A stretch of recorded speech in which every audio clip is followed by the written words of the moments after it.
Bom dia, oitavo ano, gravando a aula do volume 2, capítulo 7, América Latina, lutas pela emancipação política.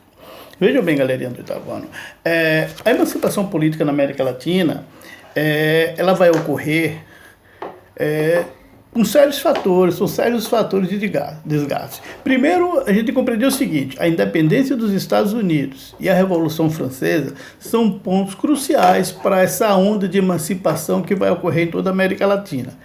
Mas a gente não pode descartar que o processo colonizador já vem se arrastando há mais de 300 anos. Né? Muitos que já viviam na América não tem mais vínculo nenhum com a metrópole, né? Aqueles primeiros colonos que chegam já tinham se passado 300 anos de colonização, desculpe. Então já era um processo que caminhava com um desgaste muito grande. As próprias ideias iluministas, né? O combate ao absolutismo, aquela centralização da Igreja Católica, tudo já começava a ruir. Então o que acontece? Essa onda de independência vai aflorar, esse sentimento vai aflorar no povo que vivia nas colônias.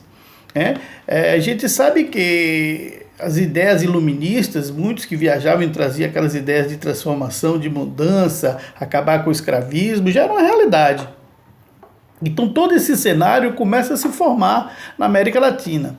É óbvio que o processo na América Espanhola vai se dar diferente do que ocorreu na América inglesa, como também vai ser um pouco diferente do que vai ocorrer na América Portuguesa, ok?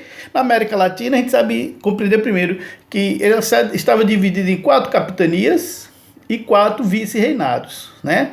Então a influência era muito forte. Só que essas 4 capitanias, esses 4 vice-reinados, eles começam, dentro do seu sistema, a buscar uma separação, não criar uma unidade federativa como era no primeiro momento a proposta de Simão Bolívar. A gente sabe também que as classes sociais que conviviam, chapetones, a elite crioula, né, mestiços, escravos, nativos, e escravos na arrumação da pirâmide social e escravos, né, esse sistema já começava a cada um desses grupos buscar a sua influência. A gente sabe que com a questão das invasões napoleônicas na Europa, vai fragilizar o Estado espanhol. Fragilizando o Estado espanhol, qual é a classe que vai, no primeiro momento, perder a influência aqui? Os chapetones. Essa classe é excluída do processo, certo? Eles saem desse processo. Só que eles não se tornam, esses países não mudam o sistema de administração. Os processos administrativos vão continuar seguindo. Ascende-se a elite crioula, que é a classe social que está inferior, está no patamar abaixo dos chapetones, que são espanhóis, filhos de espanhóis nascidos na América. A gente sabe que os chapetones são espanhóis, mas nascidos na Europa. Então eles tinham mais privilégio, eles eram a pessoa direta do rei, os representantes diretos do rei no processo colonizador. Quando os chapetones deixam de existir, a classe que se acende é a elite crioula. Ela se acendendo, o que vai acontecer? Ela não vai querer mudar o sistema. O sistema econômico, administrativo, vai manter-se o mesmo. Por exemplo, o escravismo não vai deixar de existir. A elite crioula vai pegar essa estrutura e vai continuar explorando. Só que o que era antes 4 capitanias e 4 vice-reinados vai se fragmentar em pequenos países, mas com um sistema de exploração e de administrativo semelhante ao que existia anteriormente, buscando explorar o ouro, a mão de obra escrava, certo? Só quem vai estar no topo dessa pirâmide vai ser a elite crioula. Vai surgir famílias dessa elite crioula que vai conduzir o processo de administração dessas colônias, ok? Então eles não querem, por exemplo, acabar com a escravidão. Para eles não era interessante. E isso vai se manter fortemente. A gente sabe que vai ser 2 grandes lideranças nesse processo de independência, que vai ser de emancipação, né? Que é Simão Bolívar, com as colônias do norte, e José de San Martín, com as colônias do sul. As propostas de Simão Bolívar, formar, na ideia do pan-americanismo, formar uma América única. Só que isso cai por terra. Essa proposta dele não consegue vincular. Ele tenta estabelecer uma unidade única, formar um único bloco. mas as elites crioulas que ascendem ao poder nesse período, de cada uma dessas regiões, que tinham as 4 capitanias e os 4 vice-reinados, começam a buscar independência, viver independente, criando pequenos vários países. Aí é que vai surgir esses vários países que tem na América Latina, porque, por exemplo, numa capitania geral, ela se divide em 3, 4 países. Num vice-reinado da mesma forma. Então dá origem a todos esses países que fazem parte da América Latina: Bolívia, Chile, Argentina, Uruguai, Equador, Venezuela. Vai se fragmentando em todos esses países. Então essa unidade única que Simão Bolívar tinha em proposta, idealizava, isso ele não consegue concretizar. Então vai se formando aí uma elite regional que vai conduzir o processo de formação desses países, cada um seguindo, se fragmentando e procurando seguir seus sistemas políticos vigentes, certo? Aqui na página 16 do caderno de atividade nós temos vários exemplos de como esse processo de fragmentação foi acontecendo gradativamente, ok? E compreender uma coisa: prevaleceu na América Latina a ideia de república, né? A ideia de outro sistema de governo, monarquia, essas coisas não. Prevaleceu o republicanismo, que já era um ideal que vinha desde os Estados Unidos. Os Estados Unidos seguiu como um grande exemplo, esses países passaram a seguir, certo?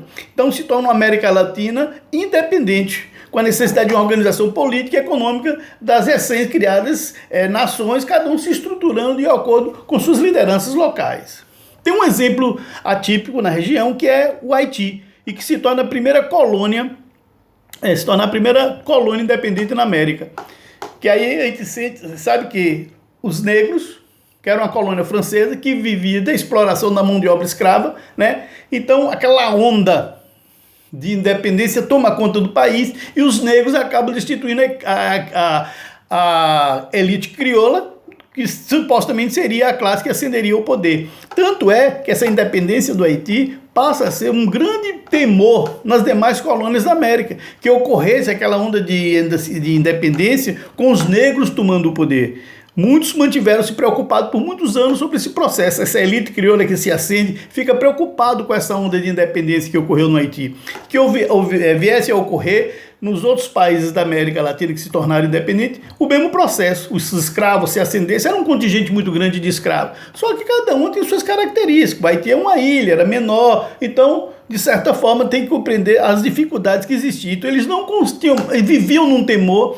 Mas aquela onda de independência, como ocorreu no Haiti, não veio a ocorrer em nenhum outro país da América Latina. E todos eles foram, aos poucos, se tornando independentes, criando seu sistema, baseando especificamente no republicanismo, certo? Então, é compreender que esse processo de independência, de emancipação política da América Latina, é uma coisa que já vinha caminhando, né? Era uma ideia que já vinha se consolidando cada vez mais nos povos que viviam aqui, cansados daquele processo explorador da metrópole, que nunca lhes trazia benefício algum, só tirava.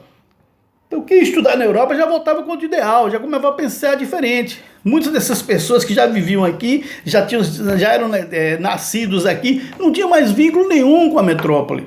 Via na metrópole só uma exploração. Então, essa onda de emancipação política foi uma coisa que tomou um rastro, um polvilho, e como um rastilho de pobre, tornou-se independente em várias regiões. Tomando como exemplo sempre a independência dos Estados Unidos, que tornou a primeira república do mundo, e a Revolução Francesa, que pôs fim àquela onda do absolutismo, do poder do absolutismo e da igreja na França, dos reis absolutistas, pondo fim àquele sistema de exploração. Então esses dois movimentos, acompanhado pelas ondas de independência, das invasões napoleônicas que ocorrem na Europa, principalmente nos países da Península Ibérica, fragilizando esses países e tornando com que esses países da América Latina acabassem se tornando independentes. Porque o Estado espanhol fica fragilizado, tem todo o seu olhar voltado para a metrópole, esquece um pouco as colônias, então essa onda de independência, de nacionalismo local já começa a surgir e fortemente